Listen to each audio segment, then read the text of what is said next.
All right. Hey, John, Tony, Barry, Plato. My gosh, everybody's here. Patrick.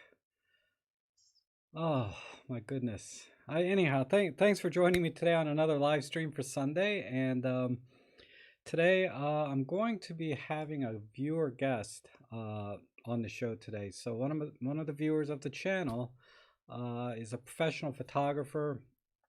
He specializes actually in high-end advertising photography, and he sent some images to me that we'll just kind of go over a little bit and talk about some of the symbolism and the composition of the images. And there's a lot of things in an image that go on that are just over my head. So I think it'll be really helpful to see what goes into a professional high-end image in terms of the composition and the elements involved.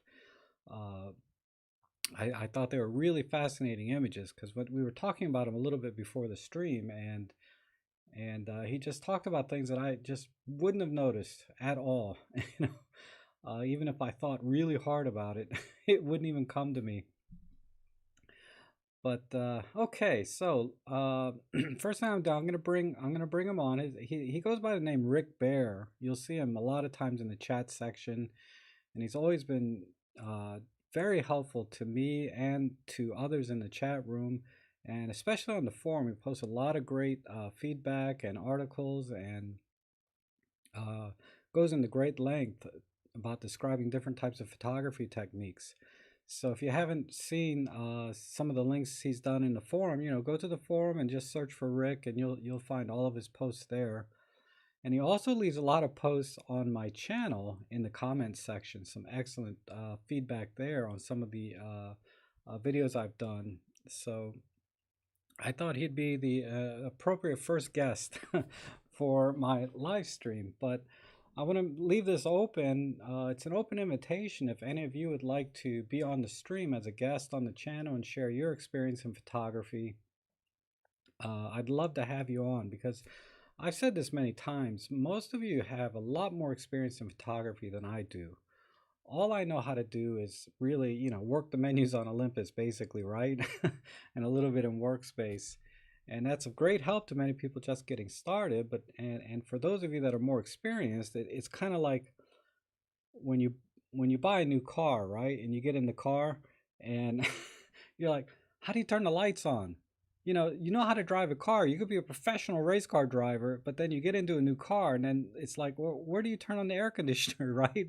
Just little things like that. That's kind of like what I'm really good at is saying, okay, this is where you turn on the AC, this is where you turn on the lights, and then you go crazy in the car, right? But uh and that's kind of where Rick is he's professional photographer and has a lot of experience. And I've helped him with a lot of things on the camera, right? But ultimately, his photography is by far, much better than mine. Uh, but okay, let's go ahead and get started. I didn't see any questions. Um, is my screen opposite? Yeah, sorry, I don't know how to fix that right now. Someone mentioned that right hand, left hand is kind of opposite. Uh, you know, Yeah. Okay. I'll have to deal with that. And then I noticed it last night when I was trying to set this up, but I couldn't figure it out. Okay. So let's uh, let's see if I can bring him in without messing things up, like killing the stream or something. Oh, there he is. Let me fix the chat window, and I think we're good. So everybody, here's Rick. He goes by Rick Bear on the channel, and he's brought in some images we're going to go over. But why don't you tell us a little bit about yourself, and then we'll go from there.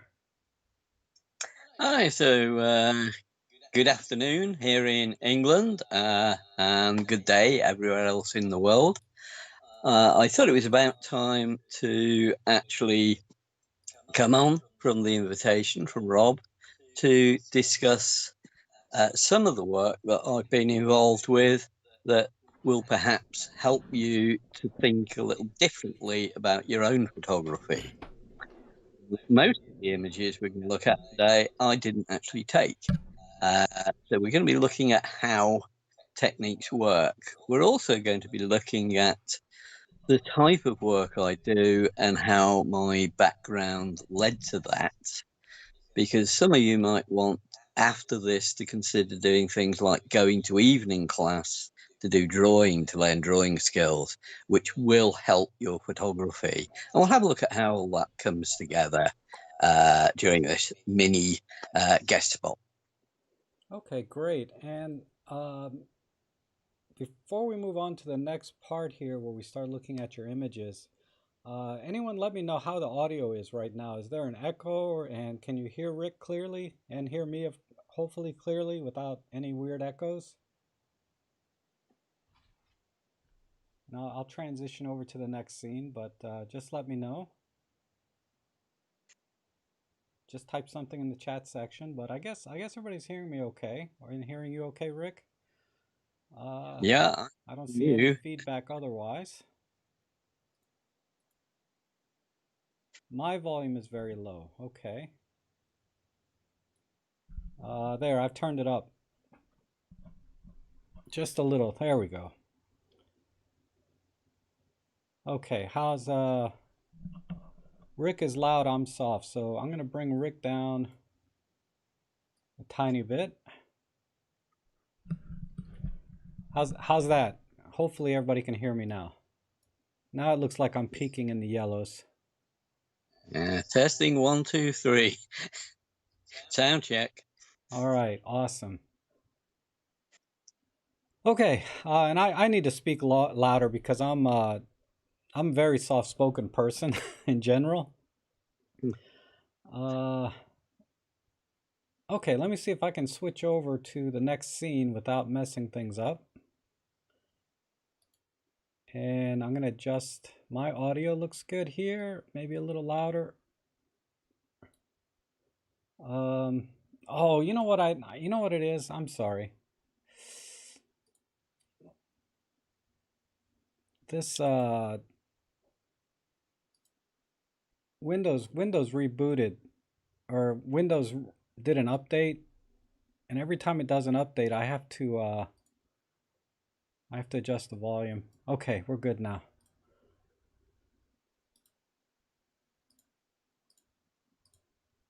All right, let's pop over to the next screen, and I need to.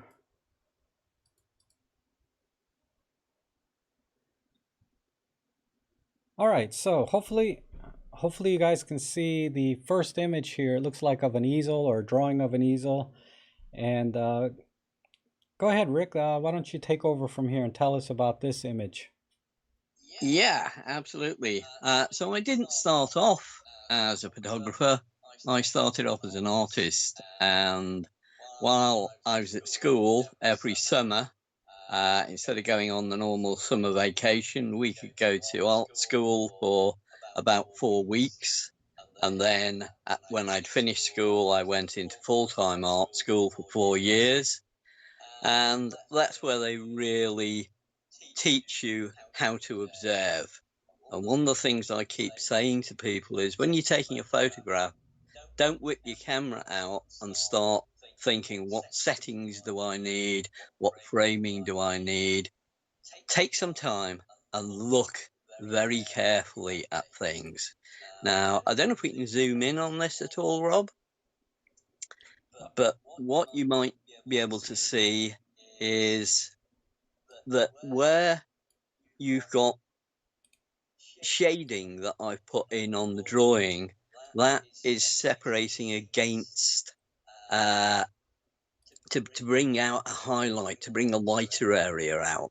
It's important. If you remember the picture of the horses from earlier in the week, where that horse had its nose looked like it was having fur growing out of it. What we'd like to do is to have that contrasted against a dark background. Now, if you were drawing this, you would actually be putting those darker pieces in, even if they don't actually exist, so to speak. I'll put this image onto the forum so that you can look at it more closely. But once you've learned how to draw, you will start to observe things differently, and you'll start to observe how the picture makes up and how it goes together.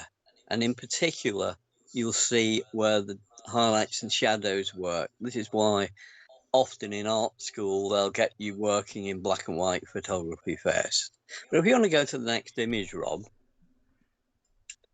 Now, this is a classic life drawing class. The girl at the back is actually a shop mannequin, whereas it's a real person at the front. Now, the key point when you're doing life drawing is to actually get the weight of the body. So you can see when you look at the head, you know that the head's heavy, and you can imagine how that weight transfers down to the spine and into that seat. And you can always tell if somebody's been doing a lot of life drawing because they'll start to get those things looking right. They'll look realistic. When you first start doing life drawing, it looks like you've drawn the foot separately, the head separately, the arms separately, the abdomen separately, and then tried to stick them all together. And it looks something like a road traffic accident. But once you've got it right and you can draw the human body quickly and accurately and confidently like this, well, we'll move on to looking at how that came to play a part in my later work in a few minutes' time. So if we move on to the next image there, Rob.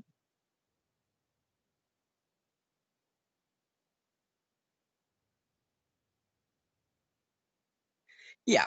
Okay. Now, this is a very, very famous advert. It's probably one of the most famous pieces of advertising in the world.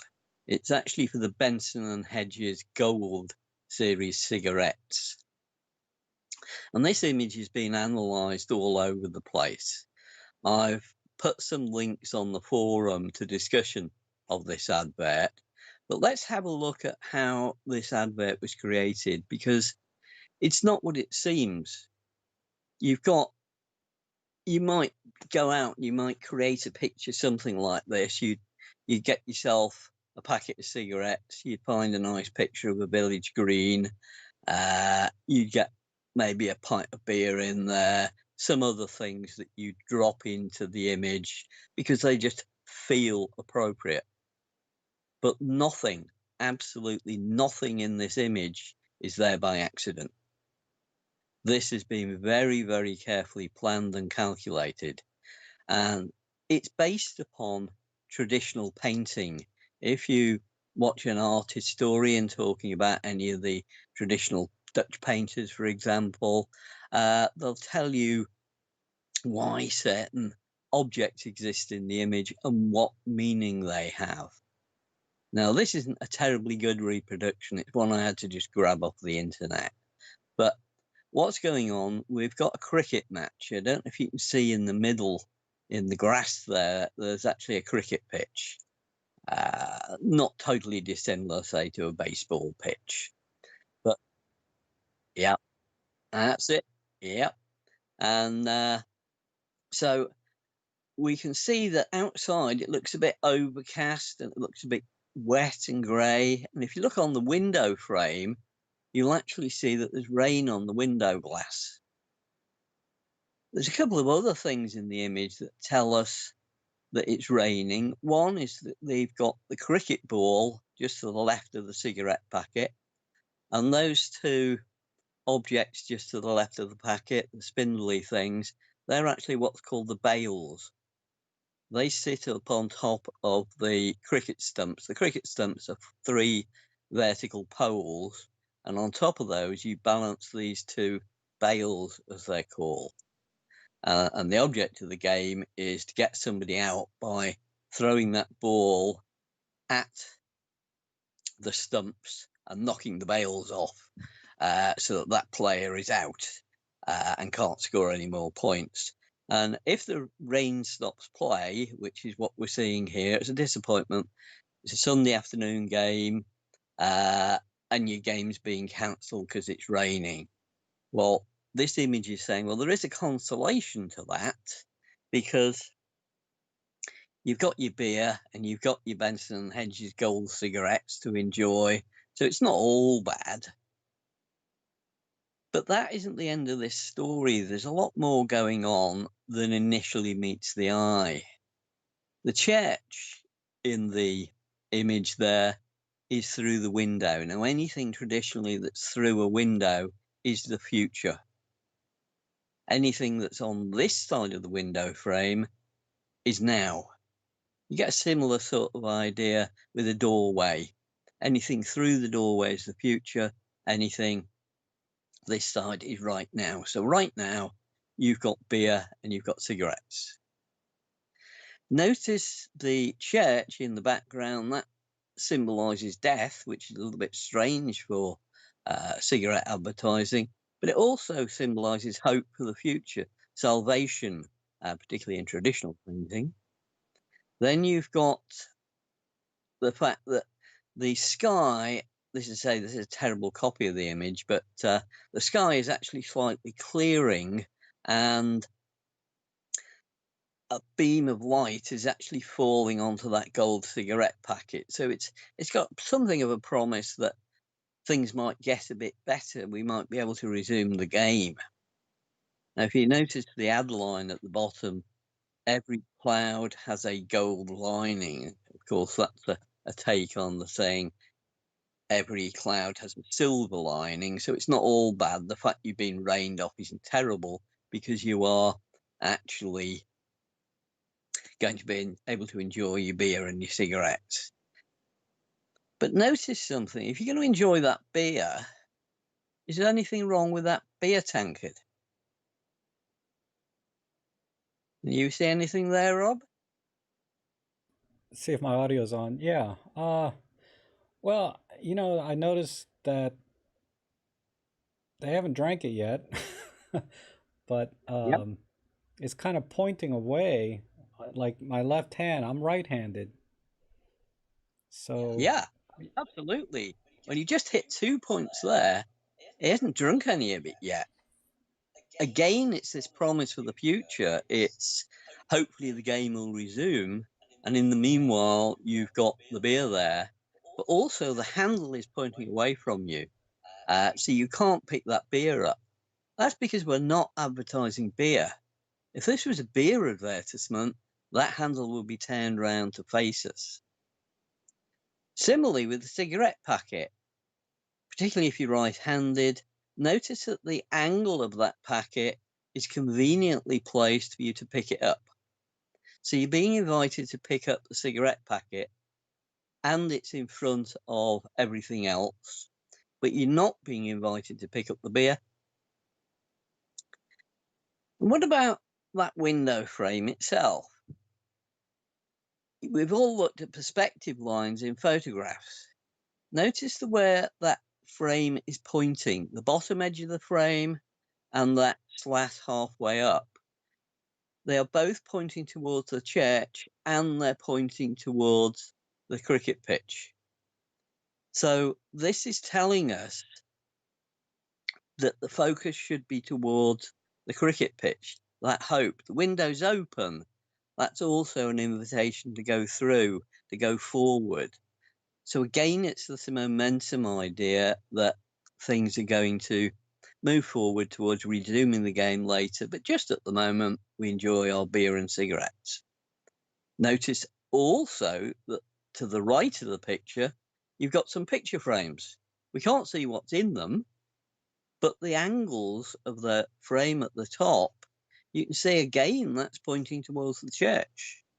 The perspective lines in this picture, if you draw them all, they all point towards the church, except for the cigarette packet, which is angled at slight juxtaposition for you to pick it up.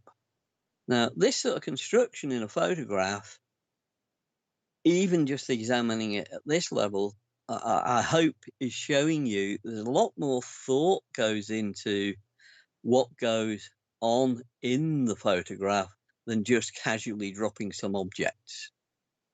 Now, I say I didn't take this photograph, but if you want to move on to the next picture, Rob. Right, now this is a photographic set that I made. Again, I apologise. It's not a good copy of it, unfortunately, because of the lighting I've got in my. Well, I haven't got access to my studio at the moment, and when I tried to take it outside, I was getting all sorts of reflections in the print. But I think what you can see here is you've got a window frame with light streaming in through the window frame, and you've got a bottle of whiskey, you've got some whiskey glasses, various other objects, and we can see outside through the window, and we can see it, what's a Porsche car and a fairly wealthy looking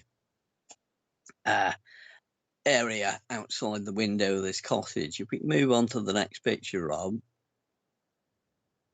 this is a close up so you can see a bit better.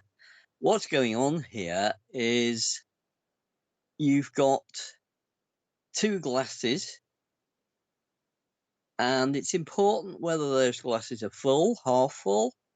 You've got a set of keys, which you probably can't see terribly well. They're a set of Porsche keys. They're the keys to that car outside. And you've got the bottle of whiskey with the lid off. And again, that's half drunk. If this was a better reproduction, you'd notice that one of those glasses has got lipstick on it. Yeah. There's also some streamers you can see over the top of the newspaper.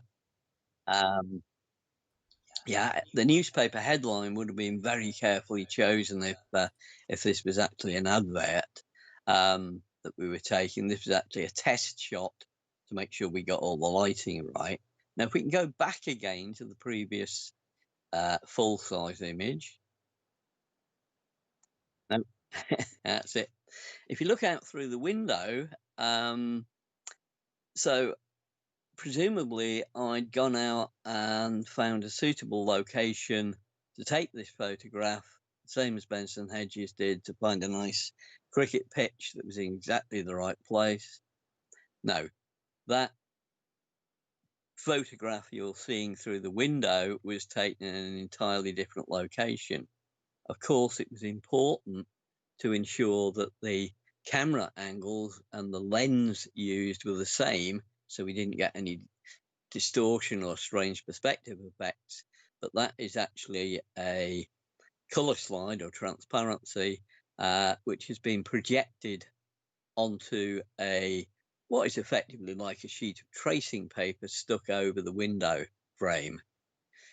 So what you've got there is that's actually just a window frame with some codolith stuck on the back of it, onto which we're projecting the photograph taken elsewhere.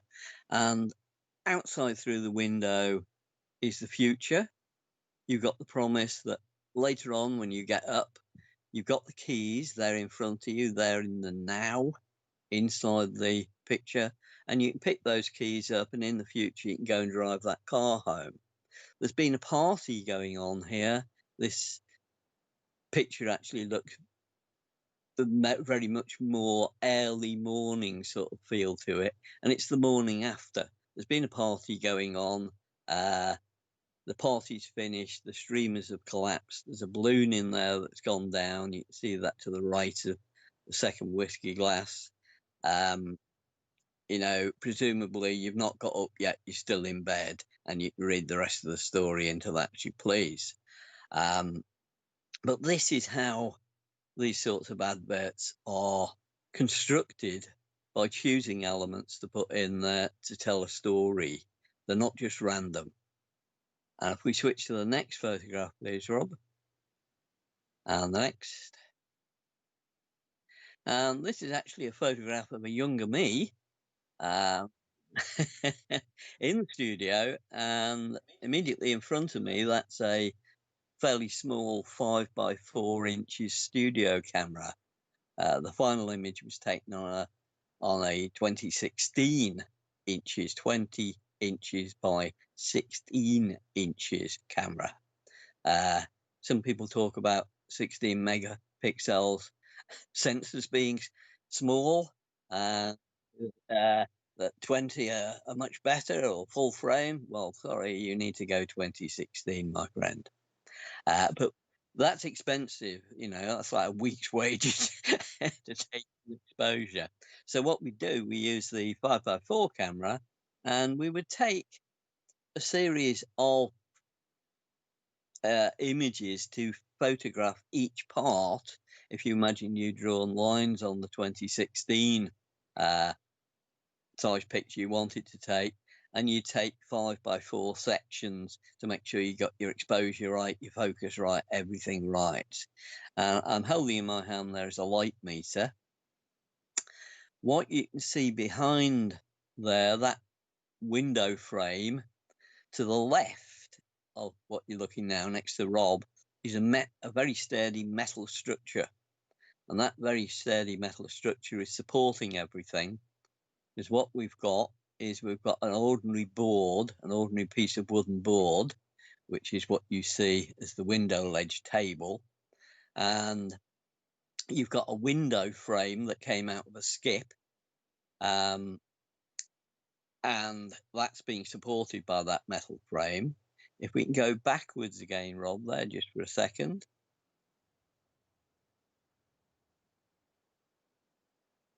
Right. If you look where that, it's not very easy to see, but where that window frame is abutting onto the cottage wall, that's actually just plaster of Paris. It's just a chipboard frame to the right, and that's been rubbed over with plaster of Paris and aged to make it look like a cottage wall on the inside. And that's how we put these things together. Now, you'll notice that this window is closed. If I'd open the sash window, the same as in the cricket match window, that was open, there would be a different meaning. Anything you do on these images, it's a meaning, and it's what we call subliminal, because even though you may not be consciously aware of what that message is, your brain will understand it. If you've got an open window or a closed window, an open door or a closed door, these are so familiar to us, we don't even think about them, but the advertisers will manipulate that. Okay, if we can move on. So forward again. And this is another one of the photographs from the Benson Hedges series. And the whole series of these photographs you can link to from the link I've put on Rob's forum. I didn't take them. And what you can do is have a look at these. Do you think that this location was actually taken somewhere with that scene out the window, or do you think they back projected it? What have they constructed here? Notice how that cigarette packet again is turned so that you can easily pick it up, whereas the two glasses of whatever they are, brandy or wine or whatever, aren't so easy to pick up. Notice the glass in the window, the way they've got it streaked with some sort of rain. We flick to the next one. This one, when you look at it, it's actually on the Orient Express. I don't know if you can zoom in at all on this, Rob, but it's meant to be a picture of taken inside a berth on the Orient Express train. And you'll see all the different symbols in here of the Orient.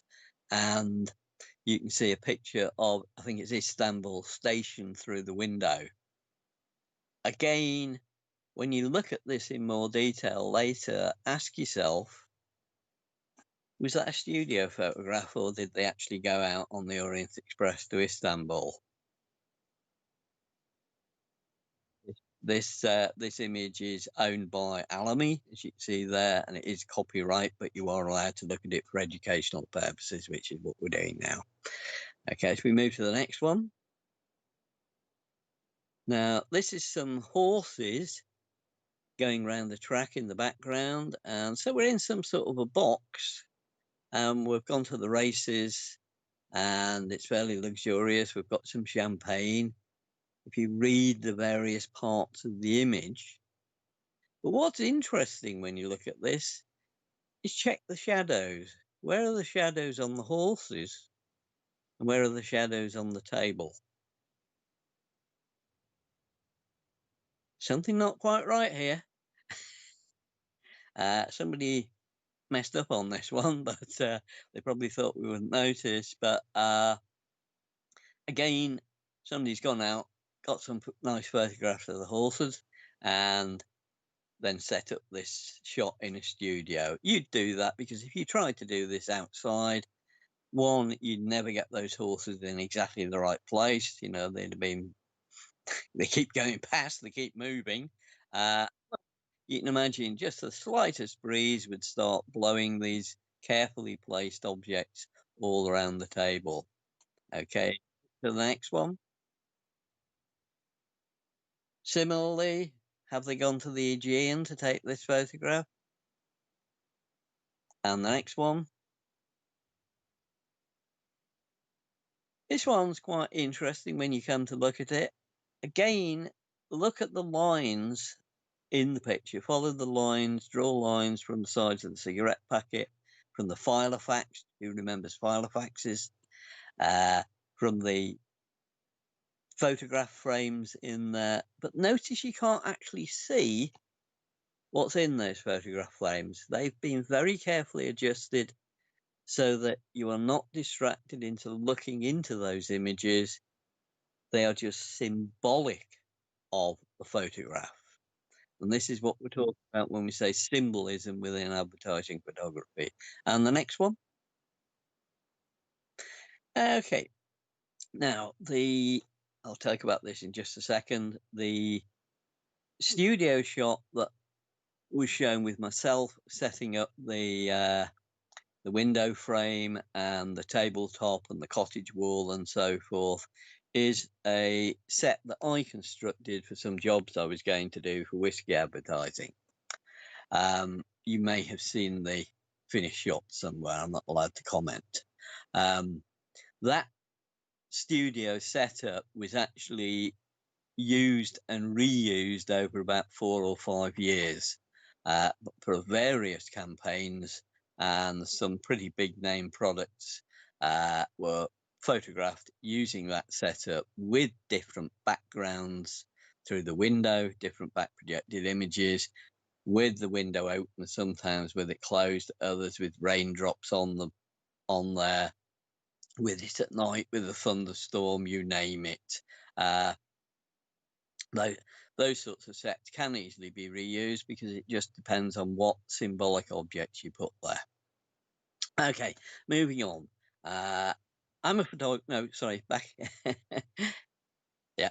I'm a photographer and an artist, and one of the main areas I work in is these days is aviation photography. I was hoping to be able to get you some magazine spreads of my work from Aeroplane magazine. Unfortunately, I couldn't get to my computer in time. I'll have to bring them up at another time. But because I'm an aviation photographer and a painter, sometimes I get unusual requests. This is the side of an Avro Lancaster bomber from the Royal Canadian Air Force, and it's a pin-up girl painted on the side of the bomber. And this is all the reference material we had for what she looked like. Now, I was asked whether I could recreate her or not to go on the side of what was to become the Canadian Air Force Memorial to Aircrew in Great Britain. So it was quite an honour. Somebody else had previously had a go, and although the various parts of the girl looked all right, it looked like she'd been in a road traffic accident. So, person there, a little like Picasso, should we say?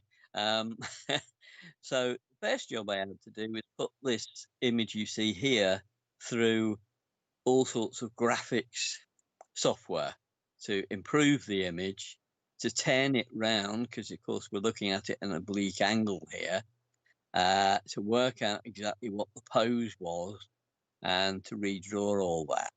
We then, very fortunately, somebody managed to find a picture of the girl he believed was in the original pin-up magazine from the 1940s. He'd been on the particular squadron, 408 squadron, and he said, that's the girl, but she was in a different pose.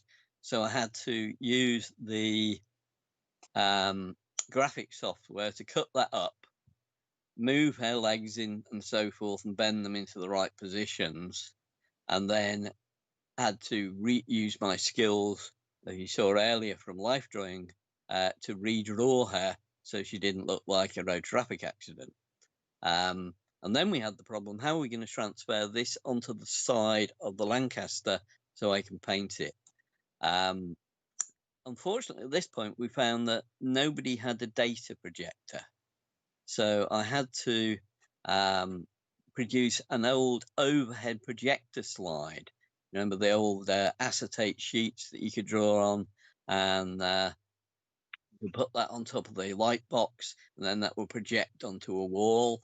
Well, we had about 16 wooden pallets stacked up alongside the Lancaster at night in the dark, and we put the overhead projector on there, and I was on another 12 pallets next to the side of the fuselage to actually draw the outline that we were projecting across. It was that sort of madness that we had begun to achieve.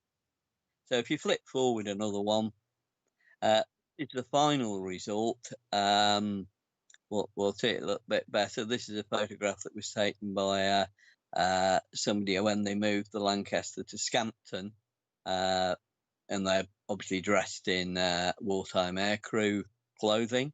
If we move to the next slide, this is a close-up where you can actually see what she looks like. At this point, the lettering isn't finished. It will have a 3D effect on it, but I'd finished the artwork on the girl.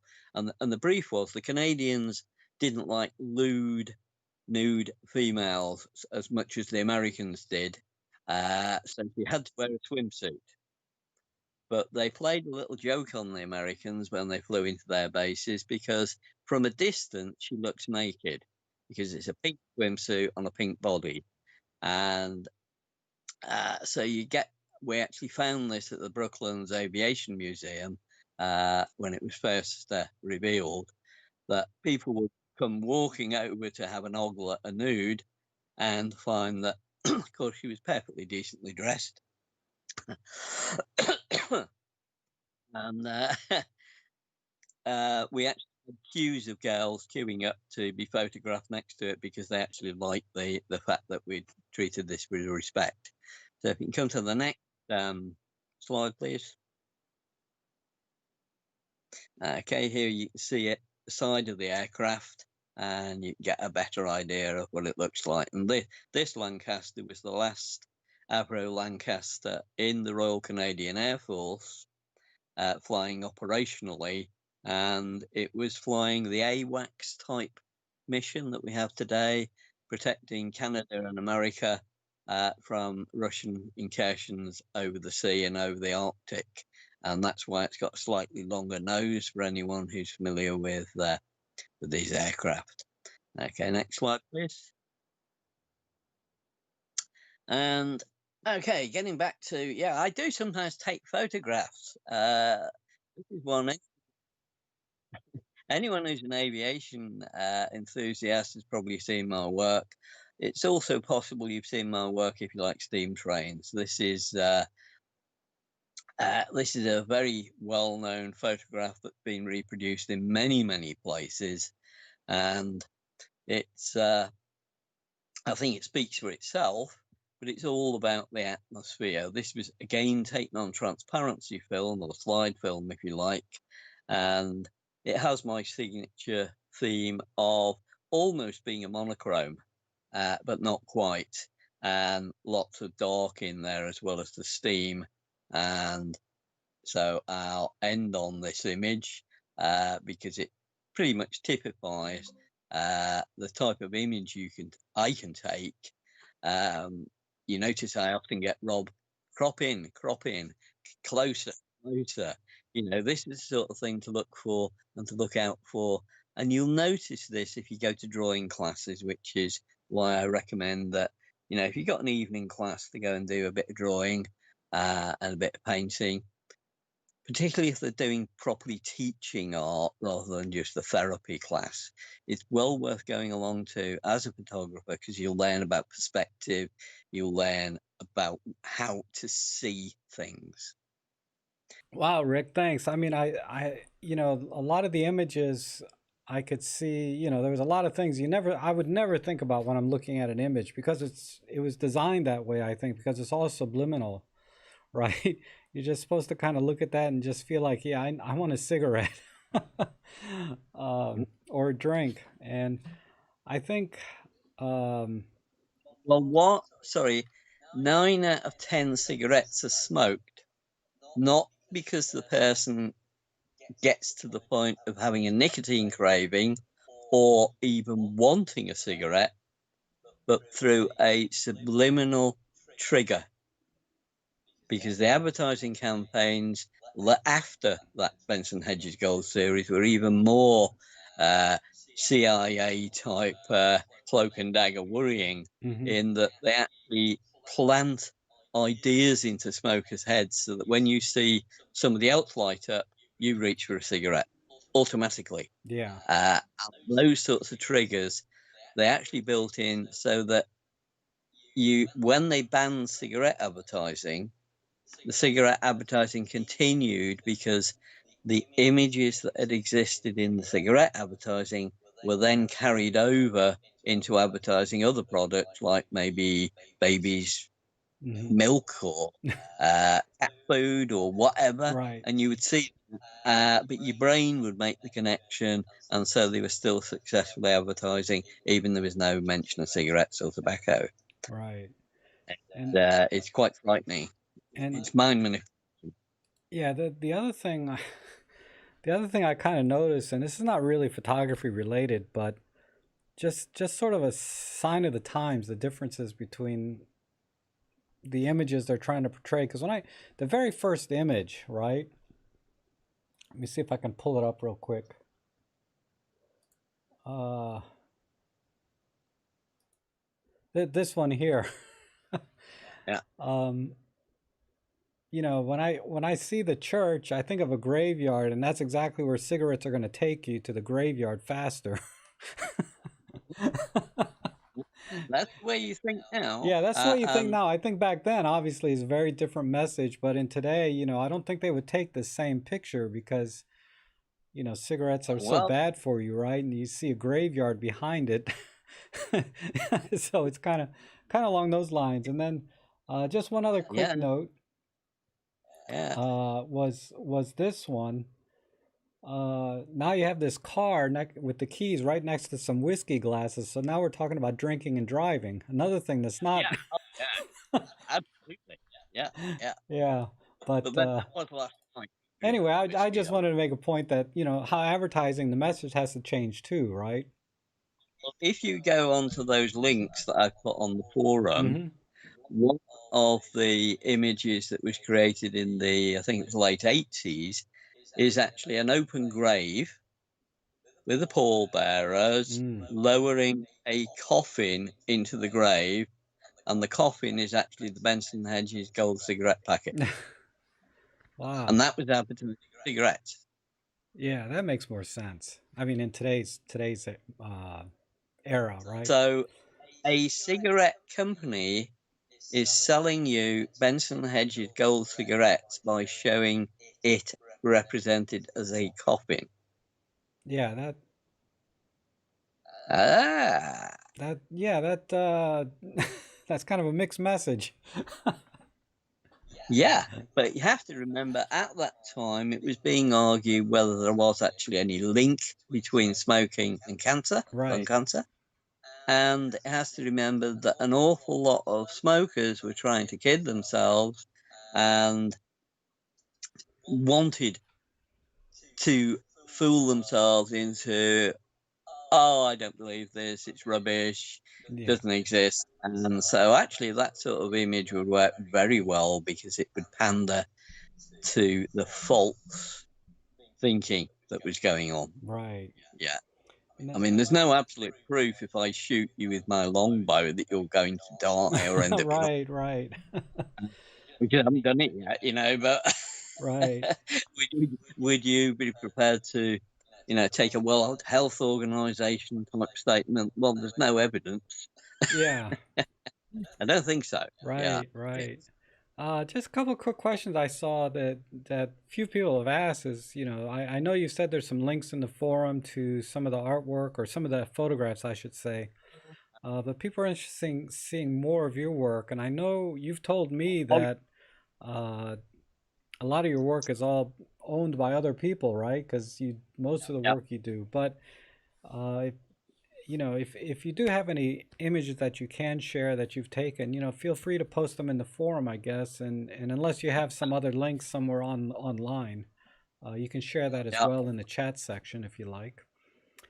Yeah. And Unfortunately, and imagine, if I showed you, if I took apart a whiskey advert and showed it to you and showed you how it was constructed, let alone discussing the psychology behind it, mhm. they would immediately invoke certain documents I've signed, and I would be in serious trouble. Right, But right, yeah, that makes sense. um, That it makes sense uh, because you don't want it's kind of like a trade secret, I guess, right? In another it, way.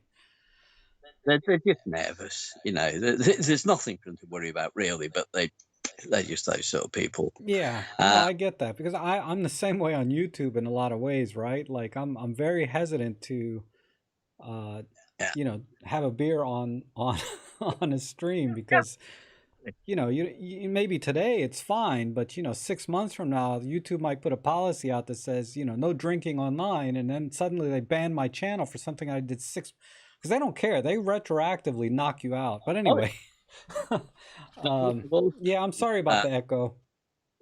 a lot of technical photography that I do, it's taken for an engineering purpose or a scientific purpose. Uh, yes, it's interesting from how you go about getting the image, but as an image, it's not very interesting or very exciting. It's probably the aviation photography that I do and the maritime work that I do that's most approachable for most people. And I've got quite a bit of that, I hope, on my computer from where I've been editing it for various magazine jobs that I was doing. So I'll see what I can pull off there and just check that it's okay with them to, I think it will be, to reproduce, say, some work from Aeroplane magazine on the forum. Yeah, that'd be great. And then if there's any personal work which that you want to share, I know I've seen a few images of your cat. Oh, uh, yeah.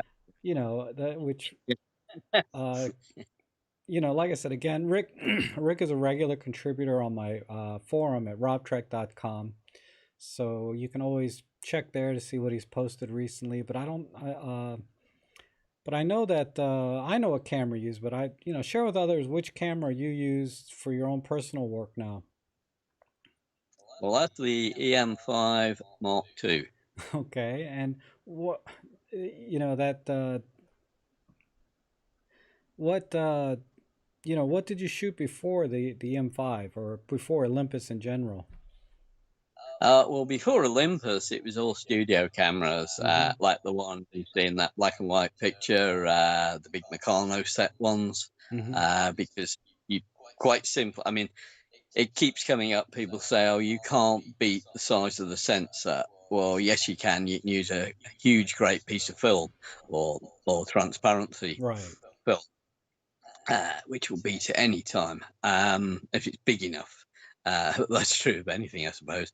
Uh, but I use mostly those, but I also use the Olympus OM1 and the OM2, which is where I got into the expeditions photography work that I was doing, and how I would end up with things like being strapped to the bow of a ship in the middle of the English Channel uh, in a force 8, force 9 gale with the waves breaking over me, and they couldn't bring me in for about an hour because they needed to get towards some shelter first, you know. So, but it you know, at the time it was very exciting and I was perfectly safe. It was strapped down. It was just uncomfortable. But So you know, do you, do that you, went do well. you shoot any Uh, film now, or you strictly just digital? no, I haven't shot any film for quite a while now because basically digital allows me to do so much more because I also do a lot of work in pure digital imagery with I can create a complete picture just on the computer as an artist. So, well, for example, that girl that's painted on the side, the pin-up girl painted on the side of the aircraft, is all done in the computer. And then when I came to actually put it onto the aircraft, because the aircraft was going to be outside and affected by sunlight, we had to get special paint made by Winsor and Newton so that it wouldn't fade. But it pink and red. Red basically one of the worst colours for fading, and pink, of course, it's already faded. How are we going to keep this? It was a bit of a Winsor and Newton came up with a special artist oil colour, which normally that would have meant painting that girl would have taken about a year and a half because you have to let the oil paint has to be allowed to cure. It doesn't dry, it cures, it reacts with oxygen. If we'd used that, we'd still be doing it now. But we used some new resin paint that they'd brought out, which has got the same pigments, artist pigments, and you know, it's getting involved with all that sort of stuff. So you know, I'm very much into multimedia, whatever it takes to get the image. Okay, wow. Wow, some I didn't even think about paint curing, and then all of those all of the things you have to think about. To me, you just, I don't know, so many things I don't know and take for granted, uh, you know, in life in general. And but wow, Rick, I want to thank you for coming onto the channel and sharing your knowledge and experience. And like I said, if you guys want to talk to Rick a little more, he is a regular person on my forum where you can interact with him there, and maybe he can share some images that he's done there as well. But okay, Rick, I'm gonna go ahead and cut you off and go Yep, back to that's the good. chat Yep, section so you can join me there with everyone else. So thanks again same so here. much Yeah. for coming in, and we'll see you again on the channel on the streams, maybe one day. Thank you very I'm not much. putting people because there's some people that submit work on the editing sessions that I love, or on the forum, and I love to see them hear what they're doing and how they work. Okay, thank you.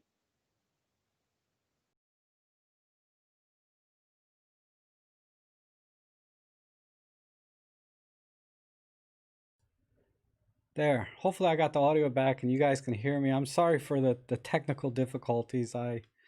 As always, right, on my streams. But let me but yeah, that's I'm sure you guys have seen Rick in the chat section before, or maybe in the forum, and like there's many of you actually that I interact with, and then when I don't hear from you for a while, I worry. There's a couple more guys now. Like I haven't heard from John Softly in a while, but anyway, um, he really has a lot of experience in photography and advertising, and unfortunately he wasn't able to share a lot of his own work today, but I thought it was interesting, the analysis of the images that were there, and that he was able to present, because I never think about those things, personally, right? And how things have changed too was kind of interesting to see. It's kind of like the differences in the messages that they would do then versus what they would do now. But that was interesting, I thought, right? And the little things like even the thing about the paint, like when you paint it on an airplane, it needs to dry and be ready to go and then not fade. So you need special paint. You can't just use paint that's going to take forever to dry or cure, so to speak, right? But anyhow, um, like I said, I do interact with a lot of you through email or through the forum, and you guys really have very rich lives. Unlike me, I'm very boring. But I'd love to be able to share them with the other viewers here on the channel. So if you're interested in sharing your work and talking about your professional career or non-professional about photography in general, uh, I'd be happy to have you on as a guest as well. So you can just email me or go to my forum, what have you, and let me know you have some interest, and we'll set something up. And I promise, as time goes on, I'll get the technical part worked out. Today went semi smoothly, right? But I need to work on a little more. Okay, let's see. We have some questions here already.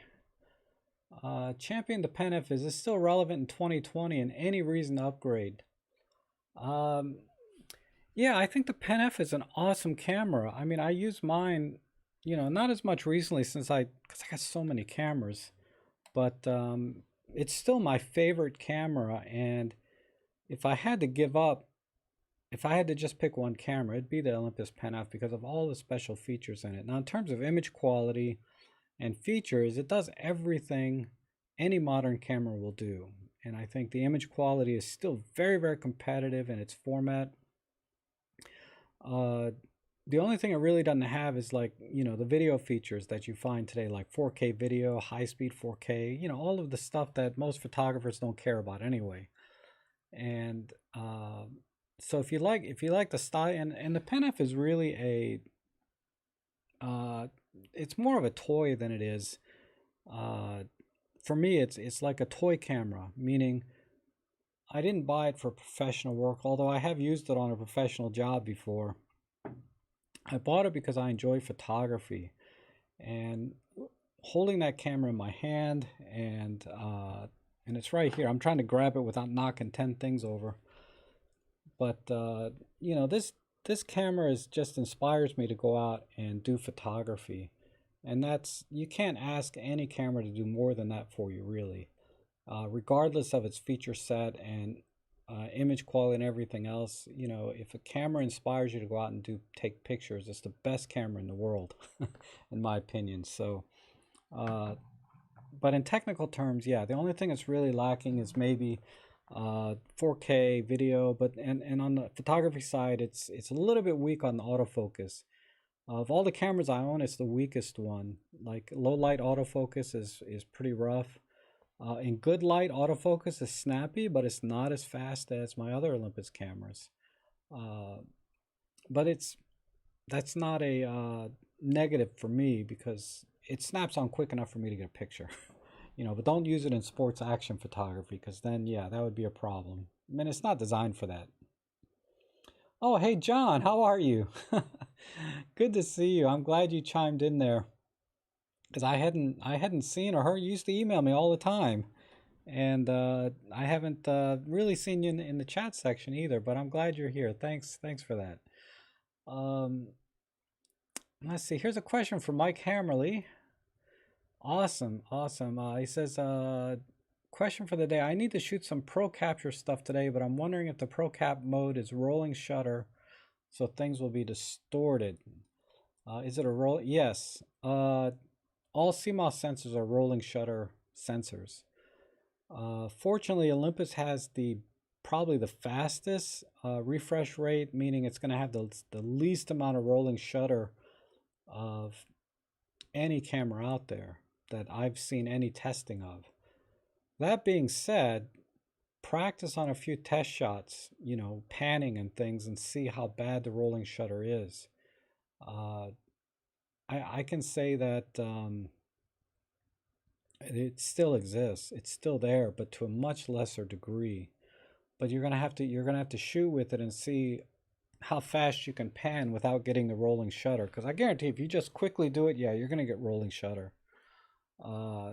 If you're panning slowly like this, most likely you won't notice the rolling shutter or see it, or it'd be very minimal. But yeah, all cameras have rolling shutter mechanism, with the exception there's two sensor techs that don't have it.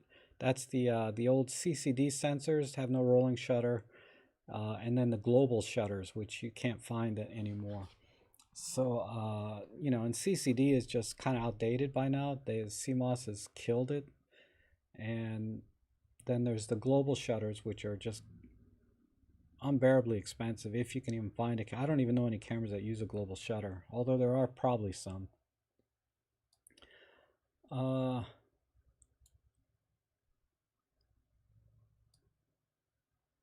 Plato's asking, I'm wondering if any psychologists were involved in getting the subliminal messages. Oh, I guarantee it.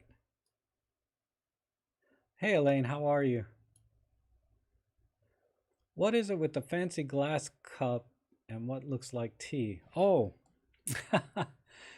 this cup I've had for probably 20 plus years.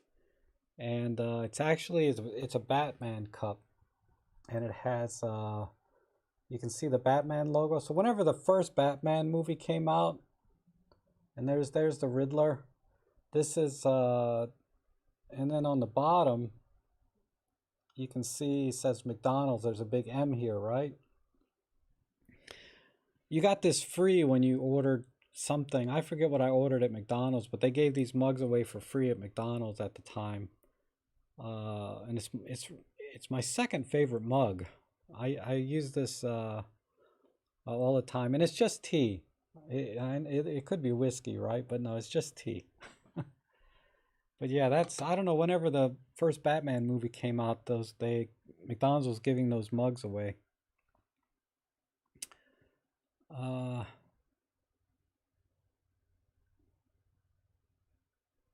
John says, thanks for the recommendation. The Mikey extension tubes just received a 10 and 16 and pleased. Yeah, they work great on the 40 to 150 lens, don't they? And thank you again, Mike. Mike has been so generous every week to make a donation to my channel or a live chat. I really appreciate that. And then TechGum says, I appreciate your answer. I've seen 1080p footage from the Pen F that's actually very sharp and smooth. The Pen F has jumped in price and it's hard. Really? Doesn't surprise me. But yeah, the 1080p video is fine. I've done a lot of video with it, and it's great. And Lysipius, oh, you just joined my forum recently. I read your post there. But it says that you shot pro capture yesterday of sea-doos at the coast. No issues with the M5 Mark III. Okay, good. Like I said, the rolling shutter is minimal on the Olympus cameras, which is good. Unlike, you know, I think Sony is one of the worst, right, in terms of rolling shutter. And it has to do with how quickly the refresh rate is. And when I say Olympus cameras, I'm talking about their 20 megapixel sensor that they use in the M5 Mark III, the M1 Mark II, and the M1 Mark III. That particular sensor has a very fast refresh rate. And I don't know what it is, but which one it is, but it's made by Sony. It's the IMX670 or 7. I don't know. It's got a part number, but it's a great sensor. All right, and I'm gonna have to get ready for my next live stream, which is the live photo editing. And if you go there now, it looks like I already did the stream, but I'm gonna have to make a new one. So I'm gonna start a new stream in about 15 minutes for the live photo editing. But I put my picture out there. Let me just, oh, I can't do it while I'm on this stream. But I'm gonna, as soon as I finish the stream, I'm gonna create the new one, and there'll be links there to submit your images, as well as you can download my image and edit it. So we're kind of done for today in that respect in terms of submitting things. But you can still use those links to submit things for the next time. Where, you know, I go into Workspace and edit your images. So stay tuned for that. And then also at the, uh-oh, I lost my train of thought. It was right there, and then it just vanished. And I could see it like vaporized, like just in my brain it was there, and then it just vaporized. Oh yeah. Um, Before it goes again, my video.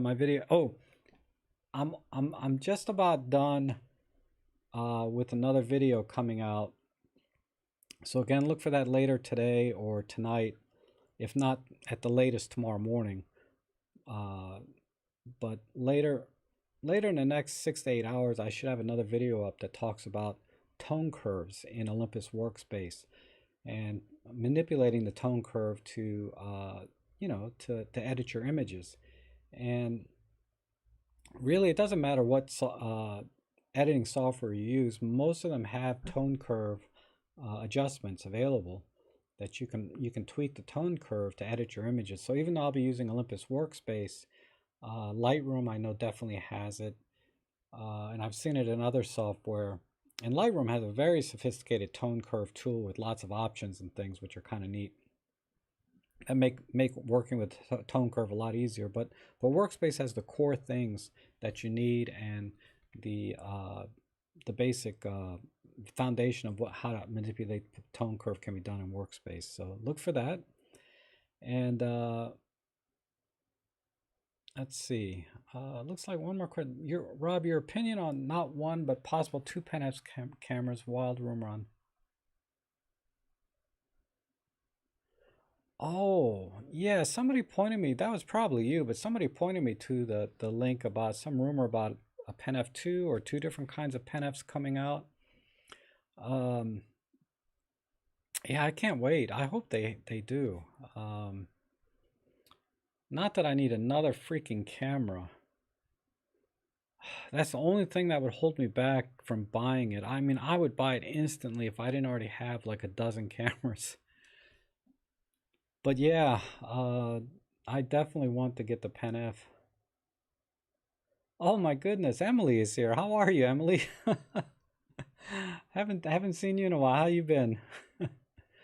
Emily is has her own channel here on YouTube. If you're not familiar, called Micro Four Nerds.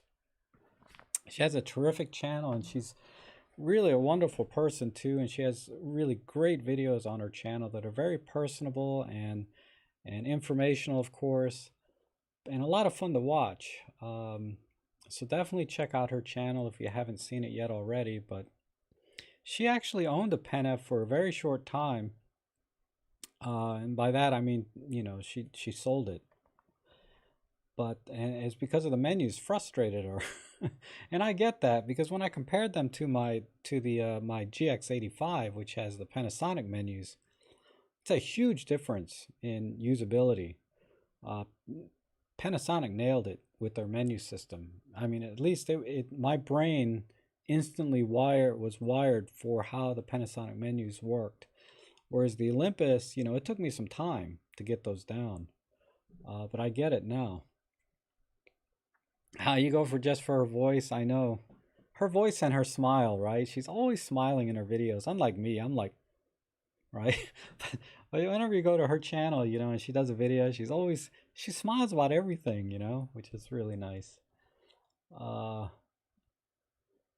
awesome. You're back. That's good. Good to see. So anyhow, like I said, definitely check out Emily's channel, and um, I need to shut down and go to get my other live stream ready and get started for the live photo editing. So everyone that joined today, hopefully you learned a few things about advertising photography from Rick. And again, he'll be available directly at my forum. And we'll see you guys again on Thursday for another Q&A.